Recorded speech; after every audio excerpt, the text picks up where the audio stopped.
Good afternoon, folks. My name is Hitzemann, County Court Judge here in Hernando County. You folks are here for your first appearance. The purpose of the first appearance is so that you may be informed of the charges against you. I'll determine if there's probable cause for those charges. Probable cause simply means it's more likely than not that a crime has occurred, and more likely than not that you're the person who committed that crime. Of course, as you stand before me today, I presume that you're innocent of these allegations. That presumption of innocence will stay with you through every stage of the proceedings, unless and until the state attorney's office is able to prove the charges against you beyond and to the exclusion of a reasonable doubt. We'll set your conditions of pretrial release today. That is your bail or your bond. In most cases, you've had a bond set already pursuant to the bond schedule here in the 5th Judicial Circuit, or the warrant which led to your arrest. I'll determine if that bond should be raised or lowered or left the same, or whether there'll be additional conditions of pretrial release placed upon you.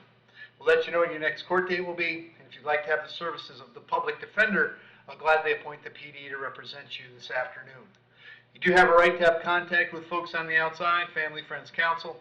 Finally, and most importantly, you're advised that you do have an absolute right to remain silent with regard to the facts which surround your arrest. I encourage you to do that. These proceedings are recorded. In addition, there is an assistant state attorney in the courtroom with me. If you say something that tends to incriminate you, they will use it against you in the prosecution down the road. I now need each and every one of you there at the jail to please raise your right hands and be sworn. I'll solemnly swear affirm, tell the truth, whole truth, none but the truth. Outstanding. When you hear your name called, you can step forward to the podium. Kayla Leggett.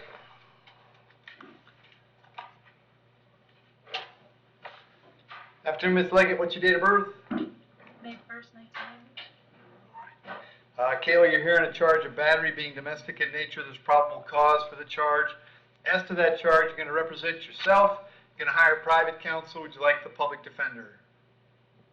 I guess a public defender. I'll appoint the PD. State any history? No, she has no priors, Your Honor. All right. Kayla, I have an address for you on Marlowe Avenue in Spring Hill. Is that where you live? I'm between there and my best friend's house. Okay. I've been traded. Okay. Do you have a job these days? Yes, I do. What do you do? I do cleaning services. Okay.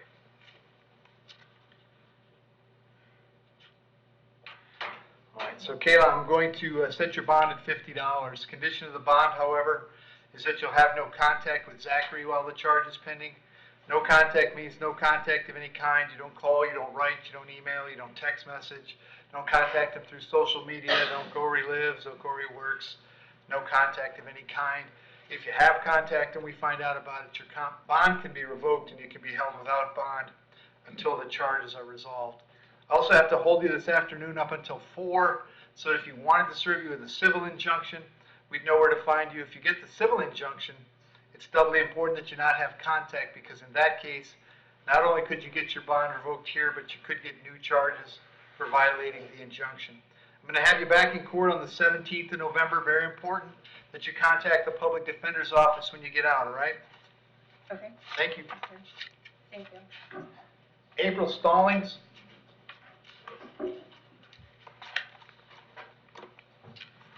Afternoon, April. What's your date of birth? 10/7/81. All right, April, I have possession of controlled substance, felony retail theft times 2, times 3. There's probable cause for those 4 charges. As to those charges, you're going to represent yourself. You're going to hire private counsel. Would you like the public defender? Public defender. I'll point the PD. State. Yes, 2020 adjudicated guilty for resisting without violence. 2019 adjudicated guilty for possession of controlled substance, adjudication withheld on possession of paraphernalia.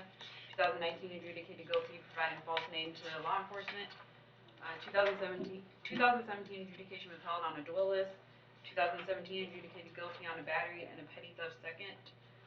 2017 petty theft second adjudicated guilty. 2009 adjudicated guilty petty theft. 2003 adjudication withheld on possession of alcohol and littering in state waters. 2003 adjudicated guilty on a petty theft. 2002 adjudication withheld obtaining property with a worthless check. 2000 adjudication withheld on a petty theft. April, I have an address for you on Gracie Lee Drive in Spring Hill. Is that where you live? Yes. How long have you been there? For less than a year. Okay. Are you working these days? I am. What do you do? I do cleaning services as well. Okay. All right. April, I'll set your bond at $2,000 on each count. That's a total of 8. They're all coming back on the 22nd of November. Make sure you get with the public defender if you get out, okay? All right, thank you. Thank you. Neil McCown.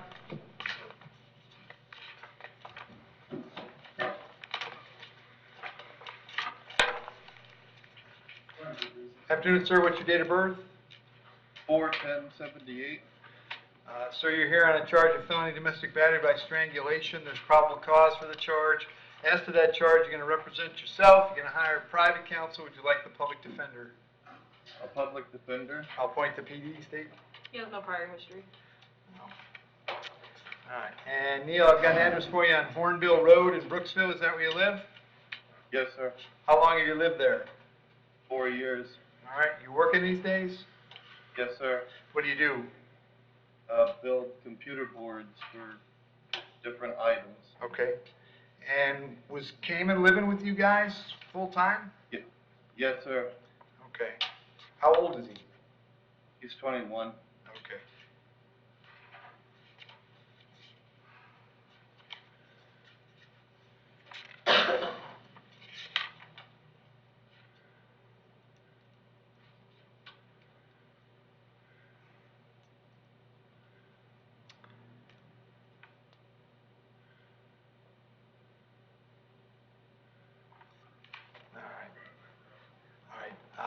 Neil, I'm going to set the bond at $500. Condition of the bond is that you have no contact with Cayman. And you heard me explain no contact a moment ago? Yes, sir. You understand that? Yes, sir. All right. That means if he continues to be in your house, you'd have to be someplace else till we got this resolved. I don't know what his plans are, but you got to make sure you stay away from him. If he's still in your house and you need to get some things from the house, you can do that, but you'd have to contact the sheriff's office before you went there, and they'd arrange a time to meet you there so you could pick up some things, all right? All right.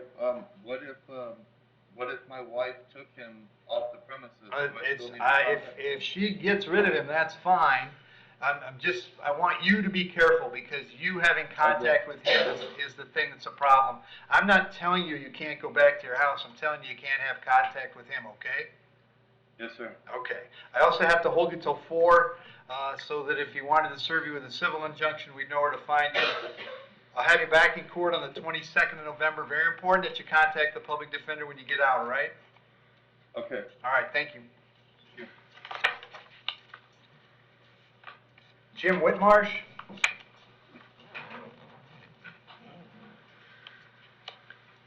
Afternoon, Jim. What's your date of birth? 3/28/81. Jim, this is a registration requirements violation. There's probable cause for the charge. As to the charge, you're going to represent yourself. You're going to hire private counsel. Would you like the public defender? Can I speak for a second? I would be very careful about speaking about the facts if I were you, Jim, but that's up to I you. don't mind. I have mental problems, and I get hallucinating thoughts with words and stuff. And all that month of March, I could not understand what was going on. And by the time I could, it was too late. And I went in September, and I went to the sheriff's office. They didn't arrest me. I did what I was supposed to. And then I had a checkup. They didn't arrest me then, so I'm not understanding why I'm being arrested now. Okay. Well, all of that goes to defense to the case, and it all is stuff that you should talk to your lawyer about, okay? I don't have a lawyer. I don't need it. I want to give you one. If you don't want one, that's fine, but then you won't have anybody to talk to. What am I going to talk about? Okay. Y'all going to throw me in prison or not? I'll point the You public guys do defender. what you want. Okay, I'm appointing the public defender. Set your bond at $10,000. Condition is GPS. You'll be back in court on the 22nd of November. Have a seat. Patrick Murillo.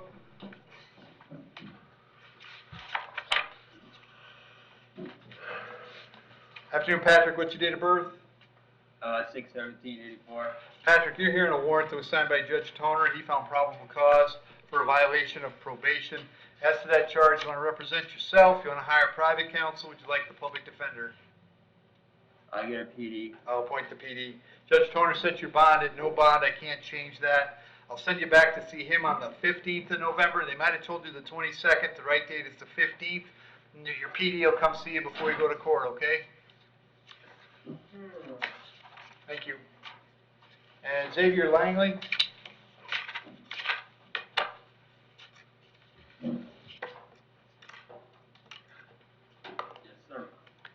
Afternoon, Zay, date of birth?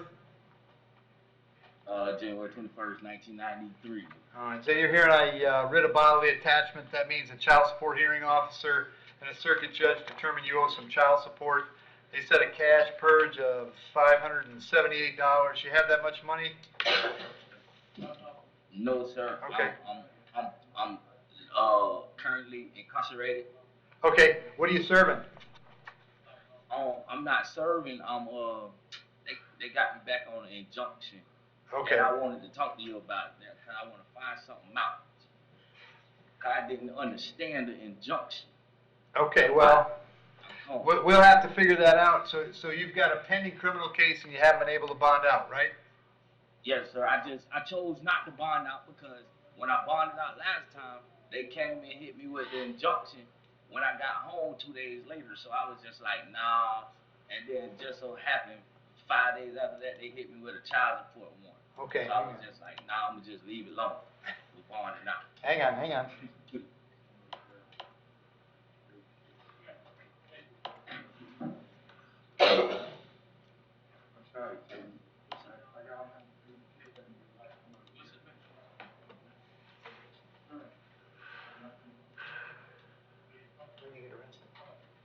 Showing 21 mm 2337.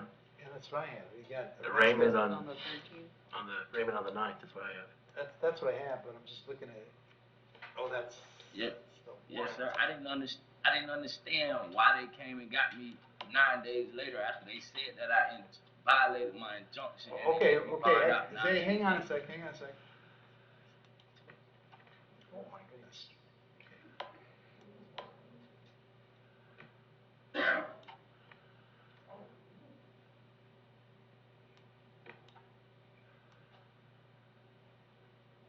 Okay. Yeah, I can't tell you what's going on there, Zay. Obviously, Yes, sir. you got to get back in front of Judge Helis or it's in front of me, right? On the 9th? Yes, Your Honor. Yeah, you'll be in front of me on the 9th, Zay, and we'll find an answer. What I'll do with this is I'll find you're not in contempt for paying the child support because you're in jail, and obviously you can't pay child support when you're in jail. Can I get a couple days? Cause I'll be in here till No, you don't need them. You don't need them, Zay. So what will happen with this is I'm finding you're not in contempt. So this is done. The child support is done right now. When you get out, then you're going to want to go see the child support people and try to work out some kind of payment plan. All right? Yes, sir. Okay. Can I ask you a question, sir? Sure. How come I got a $25,000 bond? I just saw that too, and I don't have an answer. It wasn't me, but you got a PD on that case? Where it's signed. Okay. I got appointed. Okay, so my public defender is going to come see you, so he'll have all the answers, and when I see you on the 9th of November, we'll figure out where we're going from there, okay? Yes, sir. Thank All you right, so thanks, much. man. All right, Dale, that's all I got. Thanks, man.